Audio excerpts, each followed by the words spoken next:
morning, everyone, and welcome to my favourite place in London. Having 5 young kids myself and having spent quite a lot of time here, it's actually great walking through the Science Museum on a day like today when it's absolutely packed full. The strength of science and engineering, the strength of innovation that takes place today, and the massive contribution that Britain makes to the world, the fact that we are a leading nation in science, is not well understood. Seeing, as Science Minister, all these great examples of science, engineering, innovation in practice in the UK, they are, if you like, hidden gems. It's about creating a platform which will enable us to raise the profile of and to champion those leaders today in science and engineering. I'm absolutely delighted that James Caan has donated for free his effort, his profile, his energy, entrepreneurial drive behind this. These awards, we believe, are going to be worth competing for and worth winning. This is not a one-time event. This is something which we want to build in terms of prestige and profile in the future.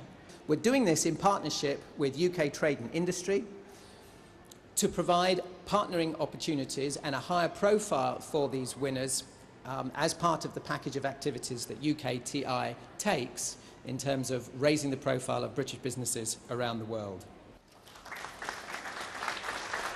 What I thought I'd do really is just sort of share with you why a dragon is being involved with the iawards. One of the areas to me that I've always been very passionate about is the whole space of innovation, science, engineering and technology, which I believe in Britain we don't recognise enough.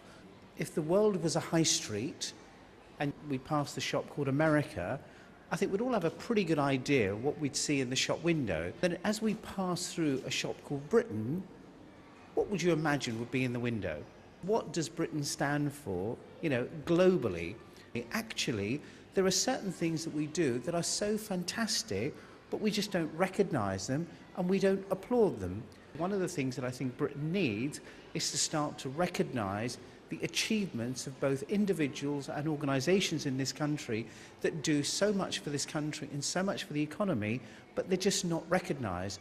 And I want innovation, science and technology to have the same strength of presence as financial services had over the last 10 or 15 years. And I think the way to start that is to show recognition and support to those individuals and organisations who make a difference. And if I look at what America did with Silicon Valley and look at the amount of economic strength that has given that country, why can't we do that in Britain? And when you think about it, we invented the light bulb. We were pioneers of the internet. As a country, we should develop, we should innovate, we should create. And I'm absolutely confident the iawards shows a very positive stance by Britain to actually start to show some leadership.